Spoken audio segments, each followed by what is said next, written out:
What's going on, y'all? This is Mike Brown, and I just wanted to welcome y'all to this week's episode of The Art of Letting Go. While I got your attention, please be sure to like and subscribe to this podcast wherever you listen. I feel like a YouTube influencer saying that. Like and subscribe to my page, my channel, my podcast. Got a really dope show in store for y'all. Also, my book pre-order is out. You can find it at www.justmikebrown.com. Damn, I sound so dated, but thank you guys for tuning in. Welcome to the show. Yo, what up? This is Mike Brown, and this is The Art of Letting Go. Today, I have a special guest in the building. We went to college together, and you know, the school we went to was so small that, and it was funny, I was telling somebody today, shout out to James Woods, but I told him today, like, we didn't really connect a lot in college, but I felt like I just knew you because we knew so many of the same people and just we're in so many of the same spaces all the time that I feel like I knew everybody from Xavier. But would you mind introducing yourself to the people? No problem. So my name is Julius Tonzel. Born and raised in Little Rock, Arkansas, but I've been in New Orleans since 2004, since we started at Xavier together. I currently am an infectious disease epidemiologist, and I'm currently getting my PhD in epidemiology. And so it's been a very, very interesting couple of years with the pandemic, everything, and we've somehow managed to put off a COVID-free wedding, which I'm very excited to announce. But yeah, that's just me at this point. I do COVID and learning on how to cohabitate with somebody else. Wow, this was dope, and congratulations. Well, first, how are you Thank doing you. today? How are you doing today? I'm actually doing good. This is one of the first weekends in a while, maybe since like November, I haven't had anything to do.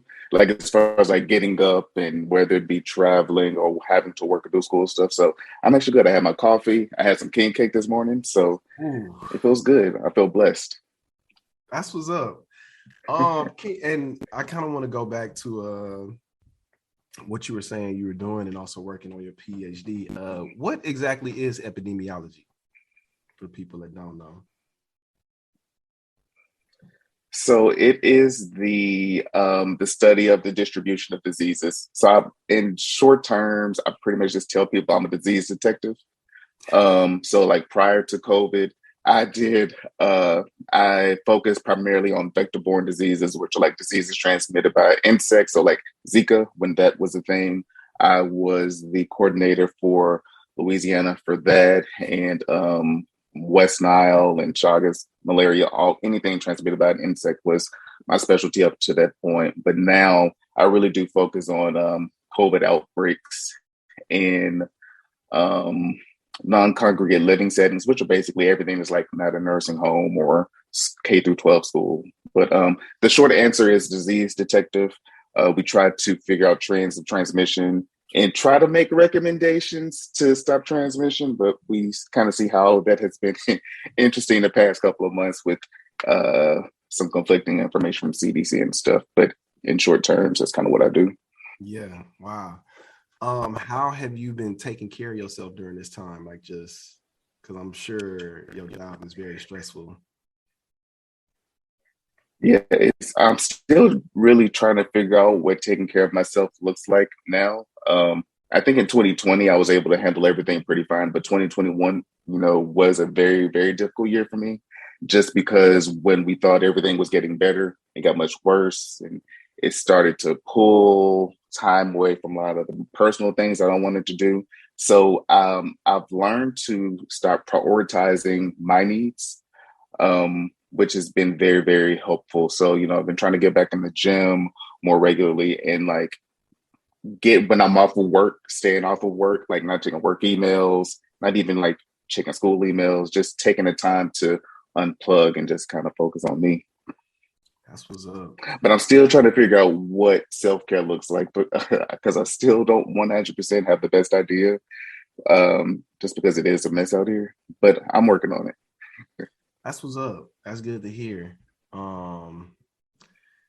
Man, I feel like I want to just go through like your journey, our journey, because we started college in 2004, and like I was telling you earlier, not that you were like I didn't see you as an openly gay person. I don't think anybody really was at that time, but in my mind, I associated you with being gay. Didn't know that for sure or not, and was, like I said, also dealing with my own stuff. But I wanted to just hear, like, what was your experience like with sexuality in college, or just in general? Like, what was Yeah.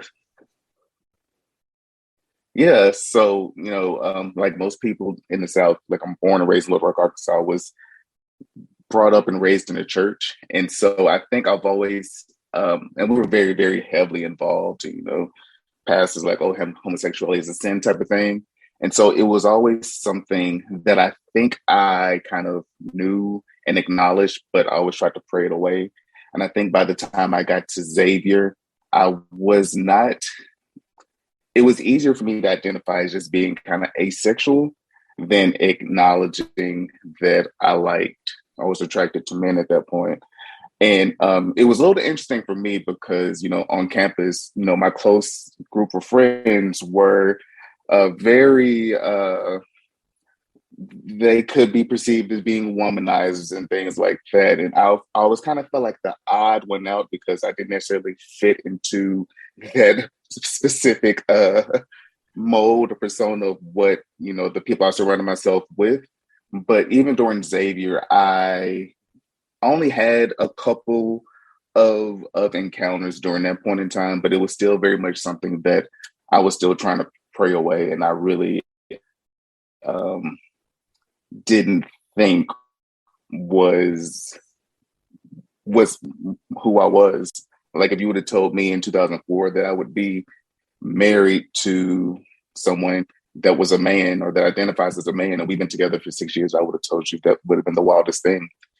And it wasn't until I think I went back home after I graduated in 2008 for a little bit of time. I just felt so, I just got really sad and depressed. I felt like I couldn't be myself. Like I was back in the same environment I was in when I was in high school, where I was going to church regularly, and I felt like I was always the topic of discussion. I'm like, my sexuality was always the topic of discussion, and there was so much other stuff that was going on, like actual bad stuff was going on.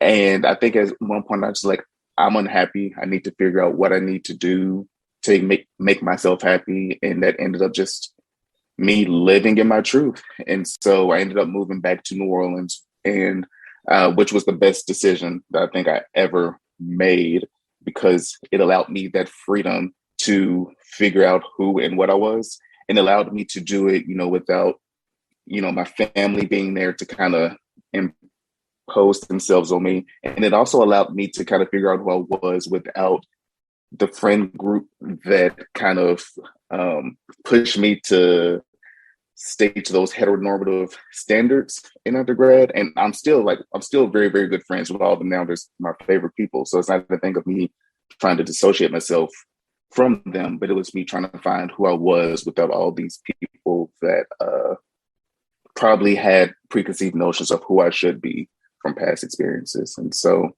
I officially came out to my family in 2015. It was actually 2 days after gay marriage was legalized. And I just saw everybody on social media that was openly gay being able to celebrate and have those moments with their family. And I just felt kind of like I was shortchanging myself. And I came out to my mom on that Sunday as she was getting ready for church. And I'm pretty sure I messed up the rest of her day. But I'm pretty sure I did. But, it's been, I can't do math, 6 or 7 years since then. And, so my husband's name is Matthew. She loves Matthew as he is her own son. And that's all that I could really ask for at this point. That's really dope, man. That's so dope. As you as you were coming out, did you feel yourself like just becoming more free? I did. Because, like I think, as I said before, I think I've always known that I had some of attraction to a man, to other men. It was just the thing of me actually acting on it. And I did feel so repressed. I feel like I couldn't be myself. And I even started to realize as when I was younger, like when I was specifically in undergrad at Xavier, I was a very unpleasant drunk person. And I'm realizing now in my older years that a lot of that was just rooted in me not being able to be who I wanted to be, figure out who I was. Like I was just trying to fit everybody else's idea of what it meant to be a Black man in the mid to late, 2000s. And but it was free. And like I remember I went home shortly after I came out to my mom. I just remember her being like, "You look so happy now. You look refreshed. You you seem like a different person, but you're just like a happier version of who you used to be." So yeah, it was the most freeing thing that I think I could have ever done. And I was honestly surprised that you were gay. I remember when because I think you made an announcement on social media or something. I was like, huh, I would not have thought. I had no idea. You know what's funny? Everybody, like when I came out, not a single person told me that they thought I was gay at any point. I actually had a couple of friends that told me they were just happy to hear that I was having sex because they just all knew me to just do music, So, but yeah, I can relate to your journey so much because I used to be a very like angry drinker and it used to just make me want to fight a lot and just be very aggressive because Yeah. I was just holding this in. And it wasn't until I moved to LA that I became more accepting of like, because just like you, I tried to pray the gay away. I tried to like, oh, I'm gonna grow out of this. I used to always tell myself like, this is my last year doing this. This is my last year. Like, right. This ain't going away. And when I moved to LA, that was when I met like my first masculine like men that openly identified as gay. And I was like, well, fuck, if this guy is gay, I am. And it sent me into like a really deep depression. Like I was really depressed. And I got to a point but for me, it was Frank Ocean. Everybody was so accepting of Frank Ocean. And I was just like, well, shit, if they accept Frank Ocean, they know me, so they should accept me too. and That's real. everybody did. Like, Everybody did.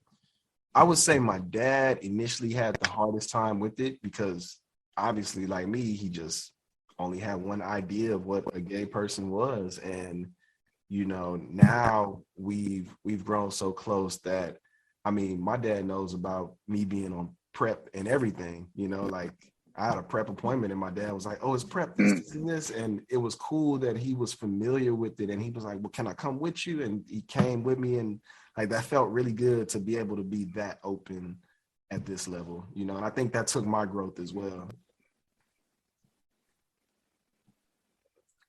yeah, that's wild. Like, I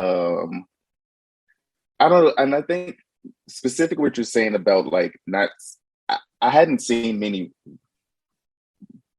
I think I've only seen one type of way that Black gay men should be. And I was like, that's not me. And there's nothing wrong with that. I was like, that's not me. And it's like, how do I navigate as a gay Black man when I don't even know how, I have no precedence of what people have done before, if that makes sense. So I'm happy we're at a place now where we're all able to exist, whether it be masculine, feminine, all of these social constructs that are put on us. I'm happy that, we're at a place where people in high school can go to prom with, somebody of the same sex or same gender. I really think about like how differently like life would have been had we been able to like experience that, and then not be it, stigmatized and stuff like that. But even with it, how did your friends like react to everything when you came out to them? I think So I'll say James made it easy for me. That was like the first person that I came out to. And you know, he was doing therapy and stuff at that time. So he kind of handled it like a therapist almost. Like I told him, and he was kind of shocked at first. And he asked me a couple of questions, like just to see, like, are you serious? Or and yeah, he just gave me the space to share that with him. And he called me the next day and just told me like he really appreciated me sharing that. And he also recommended therapy to me. Like he was just like, you know, so you have a space where you can not have a biased opinion, because he was like, I appreciate you being so open with me, but also like you need a space where, you know, you can just be free to. So my friends were very supportive. And once I told him and he was accepting of it, like it was, I felt like I was on a coming out tour. Like I was just coming out to everybody. Yeah. Yeah. I get it. Cause even for me, no, what were you gonna I was say? gonna say, cause even with me, like I hope I'm not telling anybody else's story, but like, yeah, I'm pretty sure you know Asia, but you know she's now married, and she and her wife have 2 children, but she actually came out to me first in the hopes that I would come out to her, but I wasn't comfortable with it yet, and I was Yeah. like, oh, that's nice, and we kind of just was like, you ain't shit, but but you know, after I told everyone, it's like, you know, I got nothing but support. I think I came out to my female friends before I did my male friends, because I was actually petrified to come out to them, just because, you know, I just didn't want to be a whole, oh, you my friend because of this type of thing. And it was a lot of more my insecurities versus Yeah. the reality, because when I came out, there's like, okay, we noticed you were doing X, Y, and Z, but you know, we're just waiting on you to say something. So I've been getting pushback from anyone. It was, you know, to have a good support system for my friends was really vital. Yeah, yeah. And it's funny that you came out to your female friends first, because I feel like I came out to them last, because in my head, I used to think like all my female friends were attracted to me, and they were gonna like hate me because I was gay. And I was just like, that's kind of Yeah. my mind. But then even with my straight friends, it's funny. I was telling somebody the other day, like before coming out, I really thought everybody in my life was gonna disown me. I don't know why I felt that, but I was just like, people aren't gonna want to deal with me because I am gay.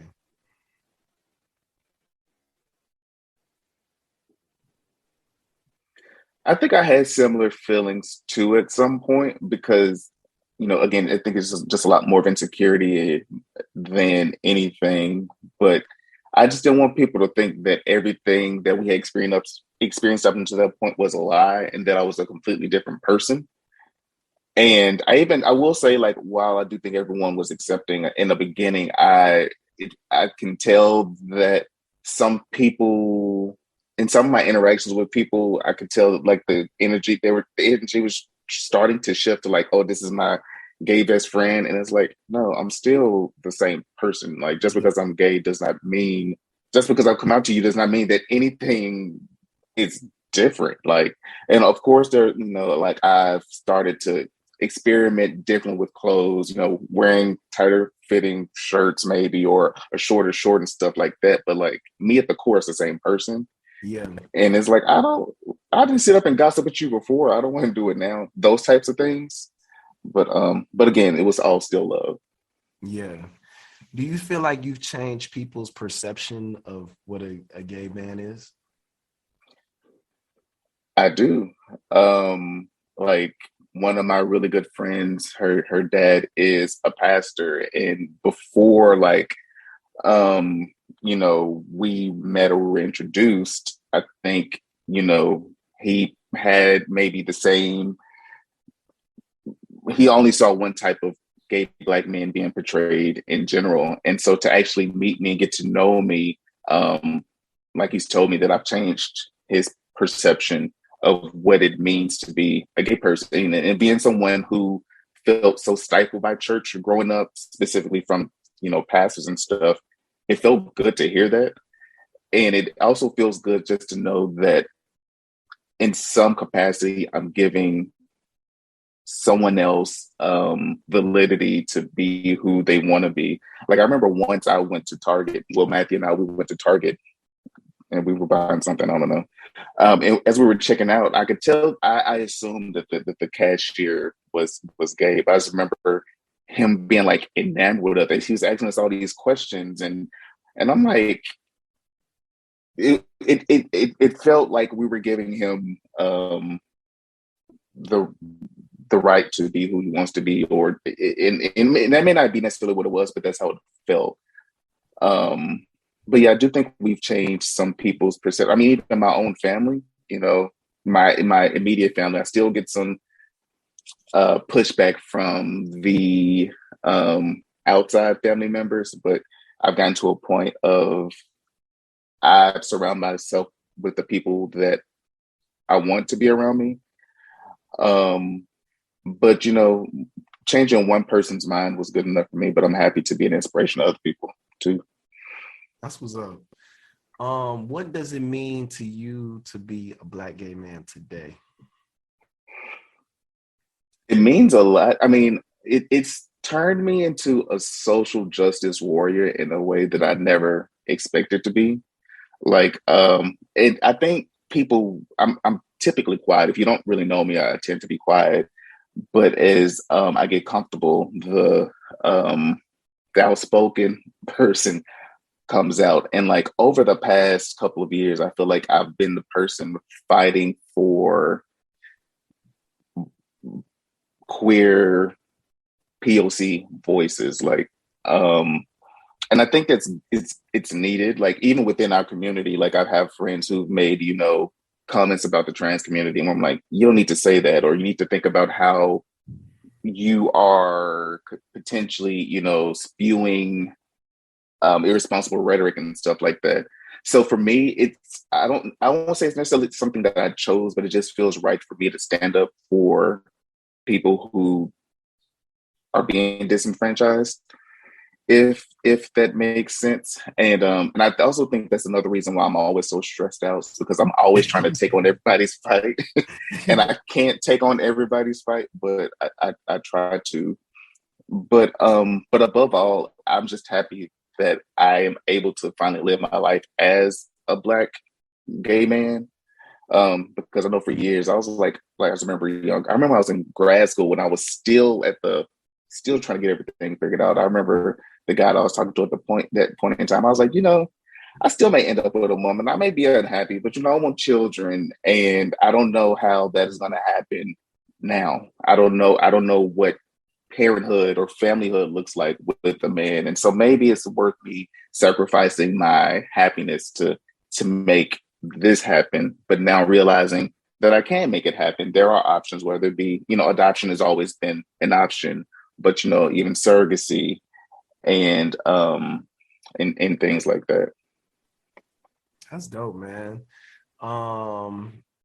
Speaking of children, I want to transition into, you know, and I hope you do feel, well, I'm sure you do feel like this is an accomplishment, but you being married, congratulations again. But man, like I told Thank you. I don't know very many Black men that are married to, you know, just anybody, like somebody else of color. Like it's always with somebody that's white. So it's really inspiring to see you, because it's like, man, like this can be real and it can exist. You know, like I said, being in LA is different out here. it's different. I know. Like I've had experiences where, you know, Black men have told me like they're not attracted to Black men, and they, you know, Black men are not attractive, and you know they are Black men, so it doesn't make sense.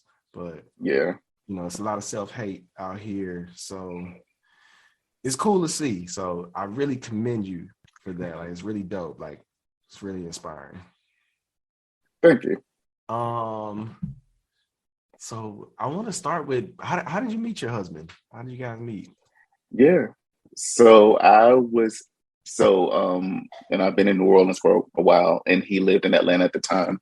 And I actually went to Atlanta for a work conference, and we ended up matching on Tinder.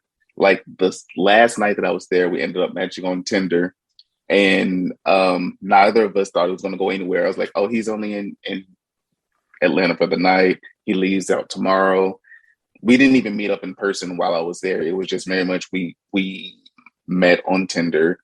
And I was like, okay, this is just somebody to talk to as I am watching TV here in the hotel room.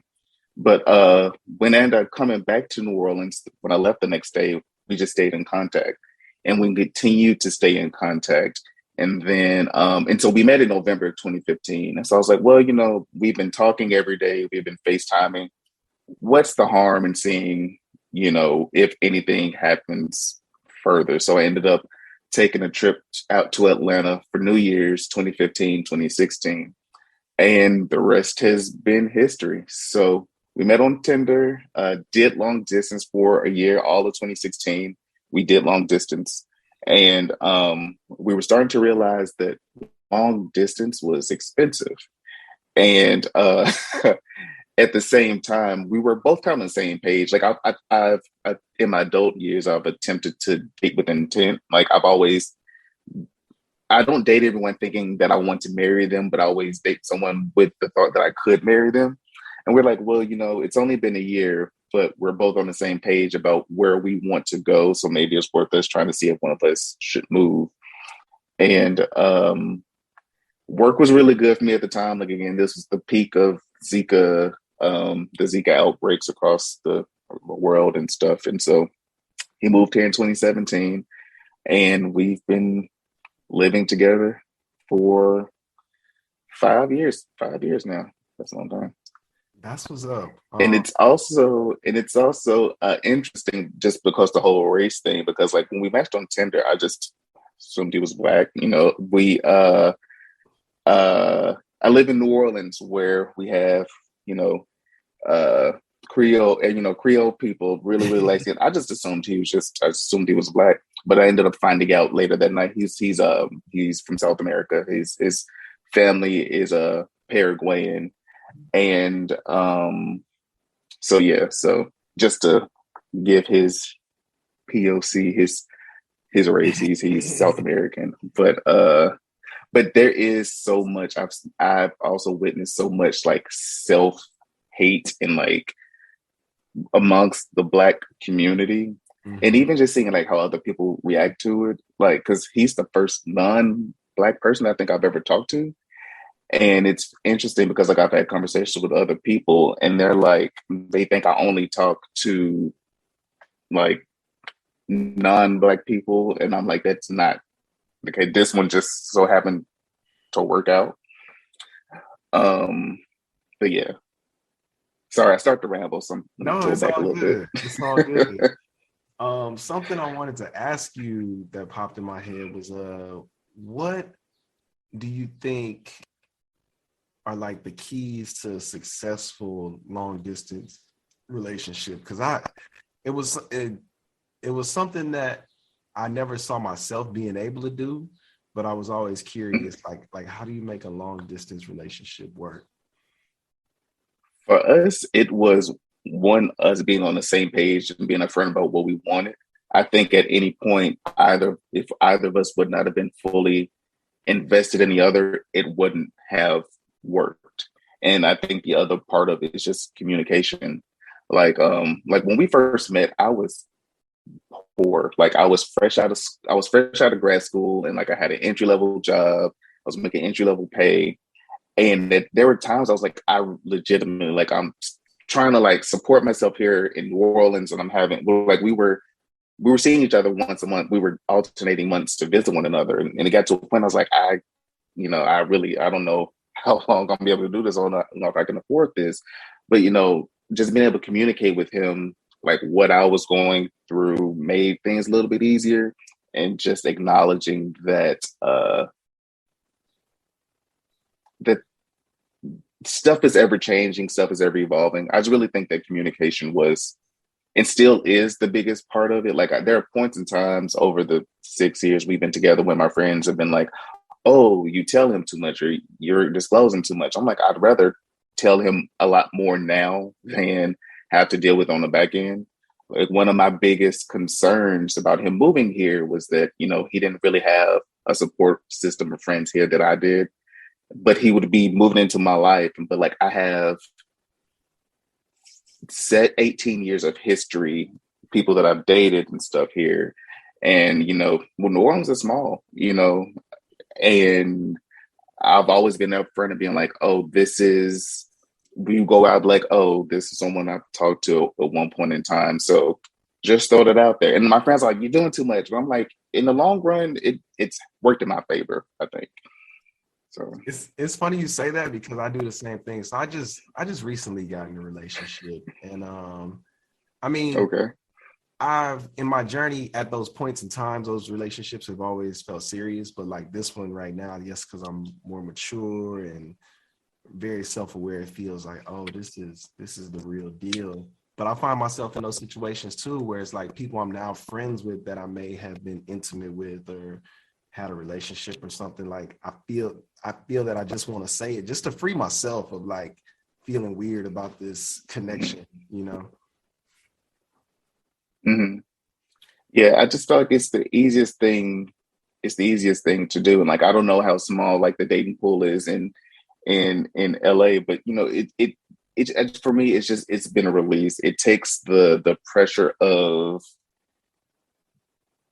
the what ifs away. And I think it's also just like it instills another sense of security to the other person to give them just a little bit more power in the situation too. But above all, I just think communication, even when it's uncomfortable, even when it's not easy, is the most important tool. That's what's up. How did you know that your husband was the person you wanted to marry? I honestly think I knew around the time that we were discussing him moving here, which would have been in 2016. But just the fact that I was considering living with somebody else was a really, really, really, really big step for me. Like he's the first person that I talked to after coming out to my mom. And so he's the only person that's ever been around my family. And he's actually the only person in general, male or female, that I brought up in my family. I've only dated, a handful of women during my confused years, but like I just never brought anybody around. And when I just started to see how he was interacting with them and how he was supportive of me in the times that I like needed him, like my grandfather passed away in 2019. And 2019 is actually the year that I ended up proposing. But he was there while I was a mess. Like I think it would have been easy for other people to just kind of walk away, or just react to it differently. And I was wild. I was actually not, I acknowledge it. I was going through a lot. I was also debating going back to school, and so I was making this transition from having a full-time job to making a fraction of the money I was making before, going back to being a student. It was a shit show, if I could be completely honest. But I realized when I was able to come from the other side of all of that he was still there. He was willing to like hold us down for me to do something I thought would benefit us both in the long run. I was like, this is who, I don't know how many other people will be like, yeah, you can go to making a quarter of the money that you're making now to go back to school. I'll hold us down while you figure that out. And I think that was for me the moment I just knew this is what I needed to do. Yeah. Wow, that's beautiful. What is something that marriage has taught you about yourself?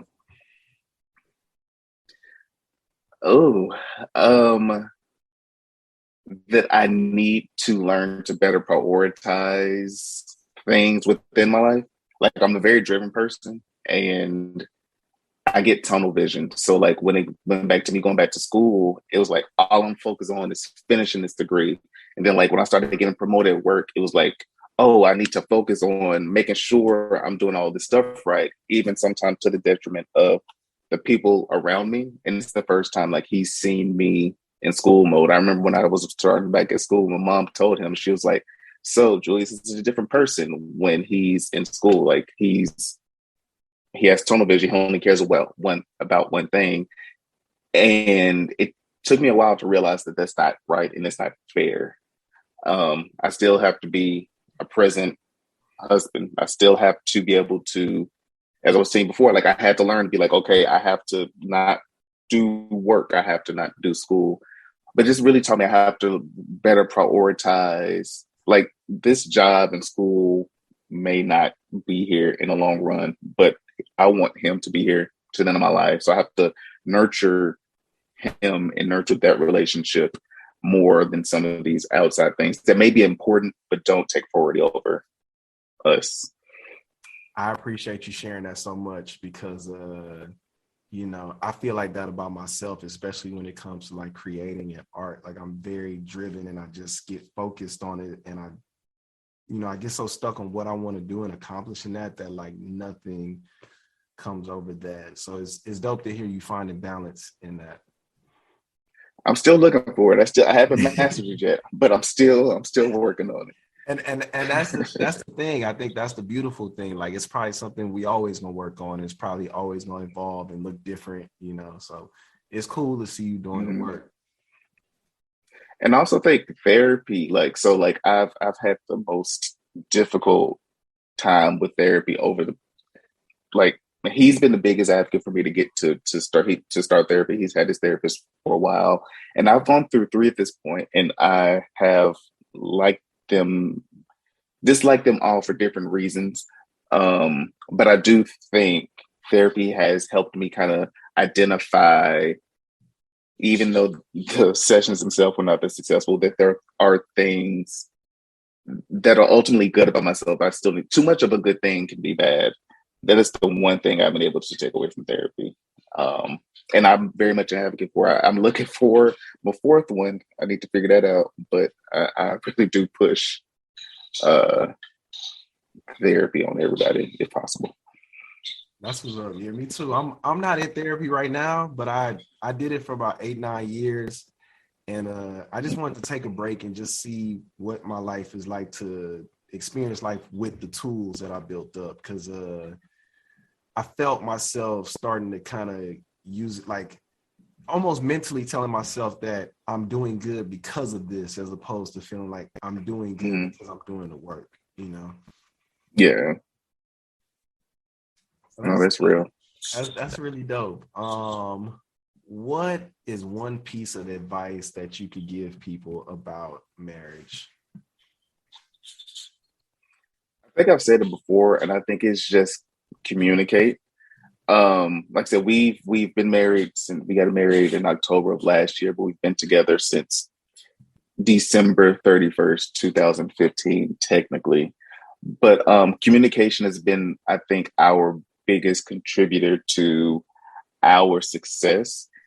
And I always get the question like, oh, how is married life like? And I'm like, it's honestly exactly the same. We didn't put any new expectations on one another now than we had before.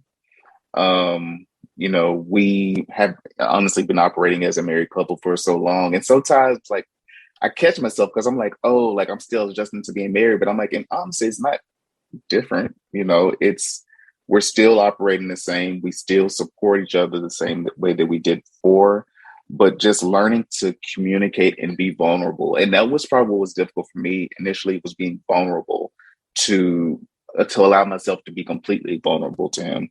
I've always wanted to present myself as the strongest version of myself. I think, me, especially like in undergrad, kind of feeling like the sore thumb, the odd man out sometimes within my friend group. I tried to like overcompensate and make myself seem like I had other things going on than I actually did. I know that I kind of brought that attitude with me into a lot of my relationships, but just learning to speak. It's okay if I don't have, I'm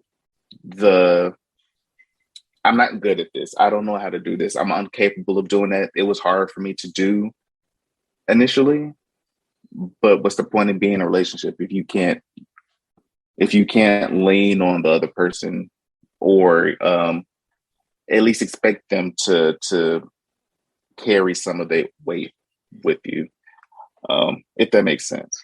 It does make sense. It does. Because you have to do the same for that person. So I understand. Mm-hmm.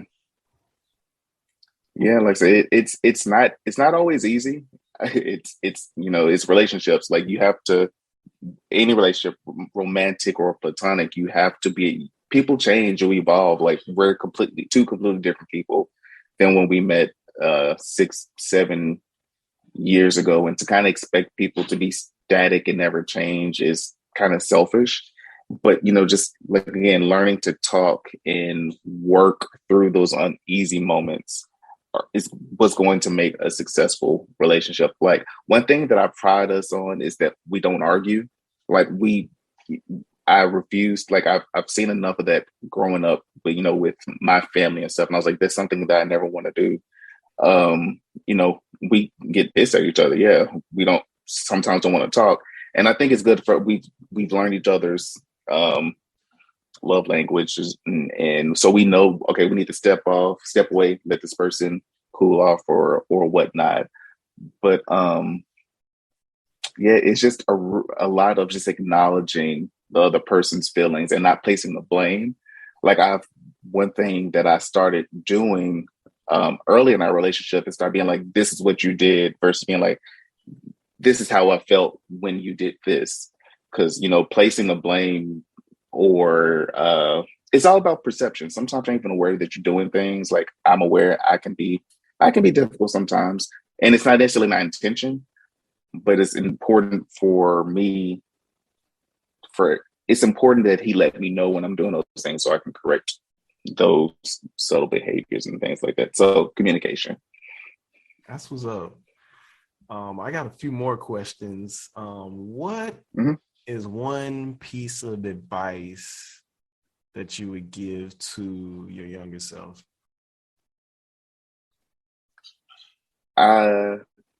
Just be yourself. It's going to be okay. Like you're not going to lose any love. I was so afraid for years of being who I wanted to be because I thought I was going to lose all those people in my life. I thought I was going to lose my mom. I thought I would lose my friends. And, I have lost some people along the way, but, some people are there for a reason. Some are there for a season. But to just be yourself, like even my brother, he is 6 years younger than me. He came out to me last year as pansexual. And that has been, it's different being on the other side of it. Cause like, I know how it was for me to come out to people and like get support, but also get, being the other person, like making sure that you're available to be there when they need you, I guess. Because, like I'm still learning so much more about like gender identity, and I'm trying to do a much better job of, acknowledging proper pronouns and all the other stuff. Like it's all a learning process. And I think we also like need to allow grace to other people to learn. Sometimes I do feel we're very like, we need to attack people because they did this wrong, but a lot of it's just miseducation in my opinion. But just be yourself and allow people you can't dictate how people operate. Like if you lose people, they weren't meant to be there. So just be yourself, as long as you're not hurting anybody, there's nothing to worry about. Yeah. What is a reminder that you would give to your future self? To not take anyone for granted. It gets very easy for me, as I said before, to just to have my mindset on one thing and kind of like just block everyone else out. But everyone has played a role in making me who I am today, whether they are good or bad experiences. They've all contributed, and I think I'm a halfway decent person. I'm okay, but you don't want to take those relationships, those experiences away. You don't want to. I don't want to belittle them. And every day is special. The next day is not guaranteed, and I try to do a good job of. I'm trying to do a better job of letting people know how I feel about them, like expressing love, which has been a difficult thing for me to do in the past too. Like letting my friends know, oh, like I love you, I appreciate you, because one, you don't know how that makes them feel, but I just think you just don't want to take people for granted. You don't want to. Life is not guaranteed, which is something that's really more apparent every day as we enter the third year of this pandemic. But yeah, live your life. What's up? And last one, what makes you feel free? What makes me feel free? Being able to walk down the streets of New Orleans or any city with my husband, with Matthew. It's not always, there may be looks here and there, but at the end of the day, I want the right and the ability to fully be myself, to be who I want to be. And, being able to say my husband, which is still something that's still a little bit uncomfortable for me. And so I'm trying to do a better job of saying it so that it is not uncomfortable. But just being able to say that to people that I meet for the first time. Like I realized the other day, I'm starting to say my husband and I all the time, or me and my husband. And it's like, it feels weird just because it's not the norm.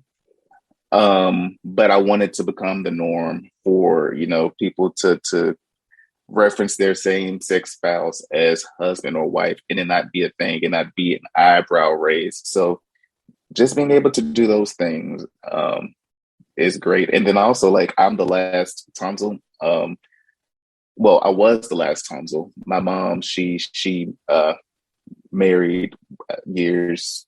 I was like 12, 13, somewhere around there. And so I was the last Tonzel left.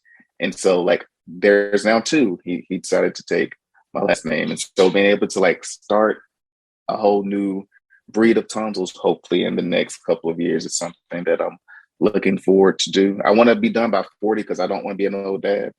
35 now. So I gotta figure all that out. But that's what makes me free. Just being able to be. That's beautiful, man. Can you please let the people know where they can find you? Yes. So I'm on Instagram and Twitter at JAYELTEE_, just JLT, my initials. Yeah, that's where I'm at on social media. I'm not great at social media. Sometimes I'm on there, sometimes I'm not. I'm on Twitter more than Instagram, but that's where I can be found. That's what's up. Thank you so much for doing the show. I really appreciate you doing this. No, I appreciate the opportunity. We for sure have to stay in contact too. I have family in LA. I haven't been there in a while, but next time out there, gotta hang out, get a drink. Please hit me up. Yeah. Thank y'all for listening. This is Mike Brown, and this is The Art of Letting Go. Peace. Thank you for tuning into this week's episode of The Art of Letting Go. If you like what you heard, please be sure to like and subscribe to the podcast wherever you listen. Also, leave a comment, leave us some feedback, but us, all of us, our community, to help us grow, But yeah, I would love to hear from y'all. So, you could always hit me up on IG at the Art of Letting Go Podcast. You can send me an email, theartoflettinggopodcast@gmail.com, or you could call the phone line and I might play your message on the air on the show.